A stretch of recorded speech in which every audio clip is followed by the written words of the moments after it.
Are we heading for a US recession? That's the question that every investor and trader like you and I are trying to answer right now. In today's video, we take a look at what they're doing and, more importantly, why we just saw so many liquidations over the last 24 hours. As people literally start to absolutely freak out, we are hitting peak periods of absolute fear. And that means that it comes back to one particular market chart that we need to be watching, the volatility index. In today's video, we'll look at the good, the bad, and the ugly as we break through bear market beginnings and, of course, whether some stocks are just in utter collapse. Stocks, commodities, and cryptos, join us as we cover everything you need to know right now.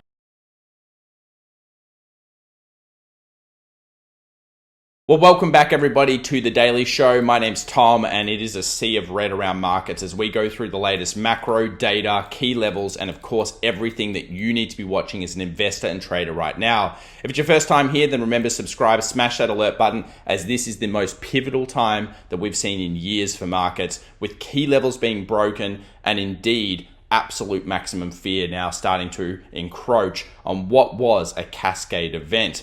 Now, if you're not aware of what a Cascade event was, we'll talk about it later on in today's video, but basically puts were printing and we saw huge amounts of hedging having to be done by the street.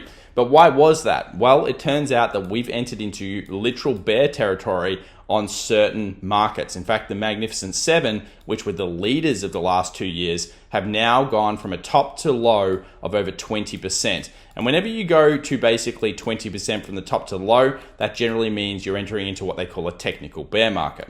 Now, does that mean it's unbuyable? Well, of course, no. We will be talking about that later on with some potential rallies that could come through. But the prime book itself, this is basically the big investors, have actually been dumping Mag 7 to retail for quite some time. And with the latest data stats, it takes a look at this. Basically, they've been selling through this, which opens up the idea of whether we just saw a Wyckoff distribution, one of the most nasty and dangerous style potential setups here for the market moving forward.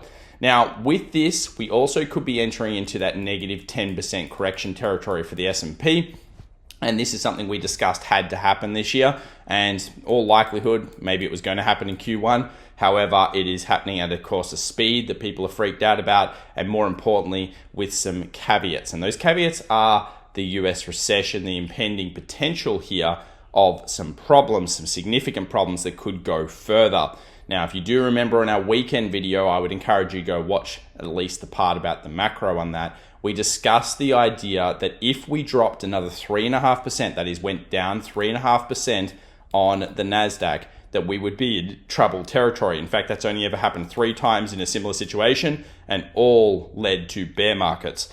And yeah, that is the problem, because guess what happened? We got the tech sells to negative 14%, which only has been surpassed now by the sell of last year, which happened in August and September. So things are starting to look pretty dire. It's obviously not the worst sell we've ever seen in life. However, it is one of those ones that could have a little bit more to go, as we'll look through the technicals later on. Now that we've broken through key levels, there's not much supporting it until we get to certain zones on the S&P. Fear and greed index. Now, we've talked about this. We've already seen extreme fear now for about 2 weeks, but it is bottoming. It is getting to the point of extreme fear. The latest CNN fear greed index is actually in the dirt, which is now worse than the lows that we reached last August. And of course, we've got here the latest AAII bear index, which is basically cracking those same type of highs. So Goldman Sachs is basically saying, look, we've never seen more fear for the last couple of years. In fact, this is so fearful now that this was the lows of 22, which I know synergizes pretty well with the lows of several other bear market style situations. Usually by the time we've got this much fear, we are already down 20% on the S&P. Not the NASDAQ, that might be down even 30 at those times, but 20. Now here's where stats get really crazy. Let's have a look here at this NASDAQ. As we mentioned on the weekend video, if we lost from the close underneath the daily 200 another 3.5% over the next 2 weeks, we put ourselves in these territories. This is from Jason Gottfried over on X, and you can see here that it's not exactly the 3 kind of stats you want to be with. Now, does this mean that the market will never rally again? No. And in fact, in similar situations, you might be guessing, yep, the market actually did rally. And in some cases, it even made an all-time high. It was actually possible to do so. However, the problem was the next 12 months, the next couple of 6 months, 12 months, 18 months, because what happened in these situations is things got very bad. And you can see here 40%, that would be really bad. Of course, that is a concentrated dot-com boom bubble. Now, there are some other stats. I don't tend to like this one as much. This is the S&P 500 gaps down over 1% on a 1% drop day. That's just what happens. When you look at the next 13 weeks, not the next couple of days, and I will be trying to source the information for you guys to get the next kind of, 2 weeks instead of just next 13 weeks. You can see here the 13 weeks were pretty good. That is that we usually did find a V at some point and that markets actually recovered up. But I would caution and say that we may need to think about what has just occurred, what is occurring, and if markets do find rallies, remember it's very easy to just think about the last bear bust and say, oh, well, it doesn't matter, it's just one of those buy the dip style situations. Could this one be different? Well, I think we've already demonstrated in 2025 things are different. You're starting to see this, and these are the problematic charts. Have a look here at the equal weighted staples. This is basically a defensive style look by the market. And this is a worrying sign. Now, one of our favorite setups, XLY versus XLP, which we call the American consumer, we'll look at it soon, that has been going super negative in recent days and weeks. And on top of that, we are now seeing the equal weighted staples market breaking through to periods that we've only usually seen during further corrective territory. Does that sound familiar? Yeah, unfortunately, it sounds like those bigger sell-offs that could be coming. So this is the problem that we're starting to see appear. And of course, we've already seen Warren Buffett cashing up. This is the percentage he's holding. He's probably holding even more percentage than this in his current cash portfolio, which we've talked about somewhat this year. And this is the best way to view it. 25+% of his portfolio is being held in cash. So of course, he's cashed up waiting for, I would say, bigger drops than this. How did everything turn out this year? Well, as you can see here from the Kobayashi letter, I think they've got here a couple of interesting facts. Jamie Dimon sells for the first time, I believe, some of his JP Morgan stock. Warren Buffett announces record cash balances. Obviously, we're still up. Trump tariffs on Mexico, Canada, etc. And we actually saw Jamie Dimon sell again. So I'll just give you a couple of dates here. On February 20th, JP Morgan CEO Jamie Dimon sold $234 million worth of JP Morgan stocks. On February 22nd, 2 days later, Warren Buffett announces record $334 billion cash balance. 12 days later, the NASDAQ 100 crashed a negative 11%. So what is Jamie Dimon doing out there? Well, I would say he's a pretty smart guy. He usually knows what's up. And he's made a couple of good calls. Obviously, they also say all sorts of things to make you do things. But, I always say, look at what they're doing, not what they're saying. And he's been cashing. Warren's been cashing. It is a warning sign that when we do eventually find a recovery here, and we will because markets are superiorly oversold, that you may want to start considering what exactly is going on, as, of course, structure really took a belting over the last 24 hours. Morgan Stanley's Mike Wilson claims that he believes 5,500 is the low range. I would go with 5,400 on the S&P. We'll look at that soon. But you can see here his points if you want to pause the video. We also know that when momentum unwinds, as we mentioned in the weekend video, generally around 90% of the momentum sell had occurred already, according to what they had in their usual algorithmic sells. And we probably have got or witnessed, what looks like one of those kind of flash crash style events. Now, can we rally off this? Yeah, we could, but there's just no support on the charts, and I'll show you that soon. So it may be a little bit worse before it gets better.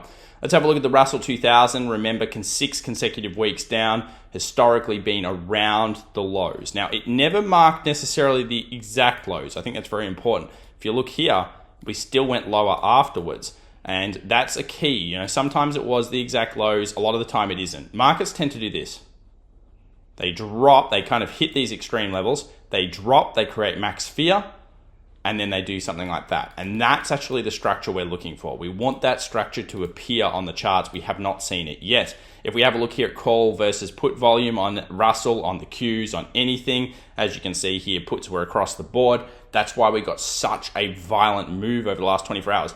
When we took those levels, we took the 5,700 zone on the S&P and didn't find an instant bounce. That forced dealers, hedgers basically, to be hedging their positions. And that creates what we call a cascade or waterfall event. We haven't seen one of these in a long time. It feels like ages now, but this will become a much, much bigger event, I believe, in 2025, as in we'll see it more times, both on the call and the put side. And of course, I think we're going to go into a very tumultuous time when it comes to large moves. Expect the daily ranges of volume to continue to spike throughout 2025 as we find a very unstable market throughout to the end of the year. Let's now have a look at the good signs. What was a good sign? Well, there weren't many, but we did see the regional banks find a large transaction just at the close. And you might say, how's that good? Well, these things have been getting collapsed on. And you'll notice there was a huge transaction at the peaks over here back last year. We saw a rally in 2025, looked pretty good, came down, took the low. It's come into the more traded area where you can see there's a lot of previous trades, not big notable ones, but something has happened. And I think this is a key zone to be looking at. And then of course we've got Tesla as well, when it came down now to the 220, 250 area, which traditionally has been a gap fill. So this is the gap fill after the election, of course, went ballistic. And we've also got the previous kind of resistance highs. So yeah, I mean, Tesla's taken a beating. That was the worst sell-off day, I think, since March of 2020. So 14% in one session, just taken off like that. 250 chunked into 220. It's now 215 post. Around here, if Tesla's going to find a bid, it is. But I would always say patience, react, don't predict. If you're predicting, you're buying the dip, you're buying these levels, scale in. Use a scale concept. 1/4 of your position, smaller than that even. Just, get a little bit in, feel a little bit good. And if it goes down more, you're not sitting there under the desk saying, oh my goodness, what's happening? And I'm sure a few of us are like that today, because the problem is these are brutal sell-offs. And if you're leveraged, which we do not suggest in 2025, remember 24, whatever, leverage is cool. 25, no way. It's a very, very tough year for leverage because you're getting beaten around, get a lot of inefficiencies in those exchange traded funds. Bitcoin versus global M2. This chart's been making the rounds again. I don't disagree with it. It does tend to have very good synergy. And you can see here that M2 has actually been on the improvement. You'd be surprised. Liquidity seems to be coming back into these markets, which is an important factor that we'll need to discuss in our next couple of videos. Let's now look at the sector rotation. You can see it. Defensive, defensive, defensive. We've been defensive this year. More so, utilities, healthcare, international markets such as China, and obviously gold. And you can see here the last 24 hours, it was a tech sell-off. And more notably, regional banks. We do need regional banks not to collapse. That's a bad sign. That's a debt sign. So that's an issue. And the reason I say that is because look at the last 5 days. Financials and regional banks, the worst two performers. That's kind of proving maybe deregulation and a weakening economy. Very worrying signs. Not good. We need to make sure they activate themselves back up if we are to find bulls. Now, for the year to date, healthcare, gold, the best two. Agriculture, yeah, probably no surprise. Utilities up there, staples up there. That's a defensive grid. Basically, that is exactly what you would expect from defensive style market, with all of the tech stuff and more importantly, the consumer discretionary, that is the American consumer, weakening on the charts. Is the concern. Let's have a look at the S&P 500, complete free fall, takes 5,700, completely busts off this support here. And when we lost this level, maybe this gap fill, you can see it kind of closed right on that, 5,600. So some people will be looking at that, but really there's nothing there until you get back into the 54s. So the problem is rallies to 57 now, maybe sells. Everything is basically killed on structure, and there is no real good structure buys. So even for bids here, and these are the updated options levels, by the way, even for bids here, as we were talking about, we needed this level to be hit, we needed this level to be broken through to actually see some structural improvement, because it's just been a series of lower highs and lower lows. There is no sign of the bear literally losing yet. I mean, the bear is basically in control. I will say it is exhausted based on certain indicators that I'm using. So this is a good sign for you being very close to the bottom. You'll notice current exhaustion is usually a pretty good sign of getting very, very close. So I would say this is very, very close. We are full exhausted, and that basically means that while we could cascade all the way down to 5,400, you have to expect the unexpected around here. Look for structure. We will be together, and we'll be looking for actually a build by Wall Street to push this back up, because you will expect a dead cat bounce, basically at least a bounce in sells. And that's always the way. Look at the global financial crisis, look at the tech bust. There's always 2 steps down, maybe 1 step up if it's bad. And that is, of course, the big discussion. The other thing that we need to talk about in the next video is going to be the Wyckoff. We'll talk about that and whether this could actually be a huge sell across the board that leads into something worse. Let's now have a look at the options market. You guys can see here, we'll just zoom it in quickly. We've got here the 5,700, 5,700 basically across the board, which is the 11th. So you'll notice there are puts everywhere still that may need to be hedged here. 55 becoming the new put level, so that's the big one. But this was just cascade effects. Look at all these puts. They're everywhere, guys. Under 5,700, there's just so many puts. So many would have been hedged off. We are in pure negative gamma. The problem with this is it can get more fierce if dealers have to hedge it off, have to basically get rid of their positioning. So that's going to be the big concern there when you're looking at the S&P. Now, when you take a look at something like Tesla, Nvidia's kind of about 100, by the way. Tesla is 250. That was the put level. So we went super negative gamma. 220 is the next zone. You can see here 220-ish, 210. This level gets pretty stacked across the board. 205, like all this area here, this next $20 for Tesla, this is where it has to hold.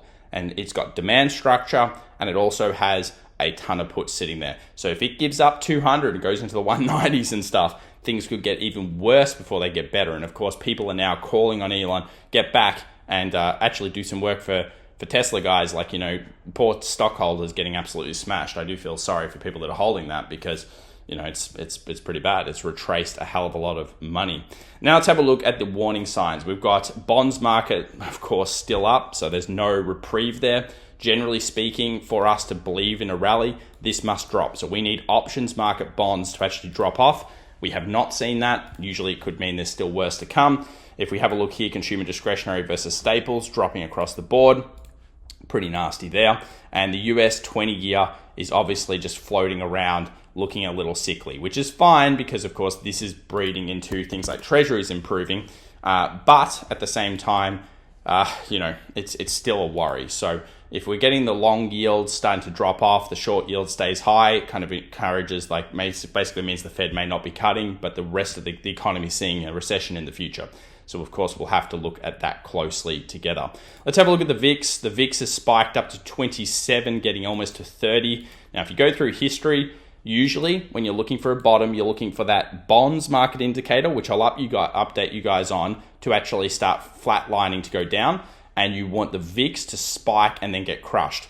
Now, when that happens and you get the crush is a great sign of temp bottoms. We have not seen a crush over the last 24 hours. Again, not enough to go with. So, of course, we'll be watching that. US dollar, it's dropped to the support area. We'll see how it finds buyers or not here. So, of course, we'll be watching that closely. And gold, you can see here, basically trading within that tighter range. So we're still bullish on gold. It's good in these geopolitical times. And silver, still like it. Want it to go above, of course, 32.80. And for now, it's kind of around the bull buy level. So we'll see. It's not really a strong trade.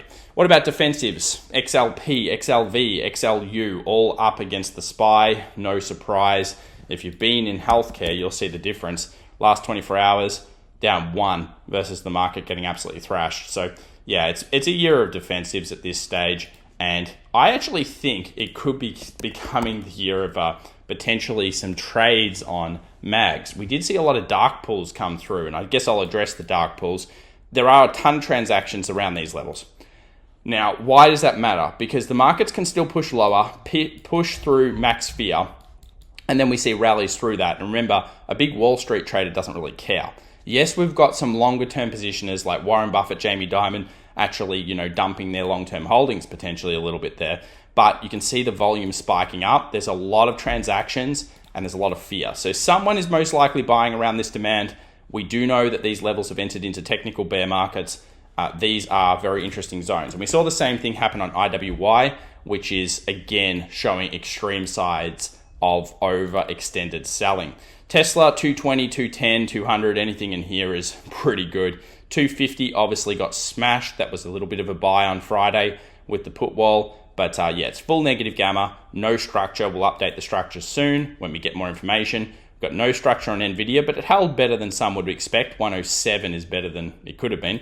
And yeah, we'll see whether that structure's up. Again, we're looking for it. Semiconductors, you can see on that support base we discussed, needs to hold key levels. Let's have a look now at the international market. China really not suffering much, down 1.84. Still a very bullish market, series of higher highs, higher lows, not much problems there. And US 2K falling through to 2000. Now, of course, this becomes that critical area. We still have no structural buys. Take a look here. So this was the area we were looking for last week, 2120. And if we'd broken that and then it had sold off, well, that probably would have got me. But this is the key for waiting for what we say, patience, react, and predict. Let the market, if you're going to buy here, buy the dip, whatever, 1/4 position, 1/8 position, I don't really care. Of course, you just don't want to be going all in. Let the market prove to you that it's reacting from those levels. We're not seeing that in the US 2K. We're not seeing that on the NASDAQ. Look at the NASDAQ. It's in the middle of nowhere, unfortunately. This is the problem. It's not at those mega supports. Is it oversold? Absolutely. Do we have structure? No, we just don't. And then, of course, comes the crypto market getting destroyed. This was bad. So basically, we went 2200-ish on Ethereum. It was looking all right for the start of the session. It was actually holding as the stock market went through, but then the stock market pushed everything down as it does. The S&P 500 collapsed under 5650 and 5700, and then the rest of the crypto world went down. So, of course, the question is, for most crypto traders, is the bull market over? Well, the problem with this is that this basically is pointing towards 68K.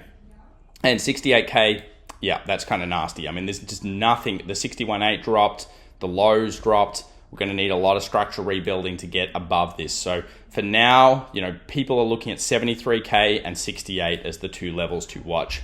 This is all ahead of course, the inflation numbers. This could have a huge impact on potentially the Fed put that many traders and investors will be looking for in the markets. Stay tuned to the channel as we cover off what's going to happen in terms of inflation. And what we're looking for over the next 24 hours, guys, is basically the market to find some form of base holding. We've seen a couple of wicks off 57 a few times. We never instigated the buy zones. And that's the importance. Lower highs, lower lows, lower highs, lower lows. We need a higher high. Until that happens, we're a negative gamma. It's just like a positive gamma, except the opposite way. People are pressuring down the markets. Fear is everywhere.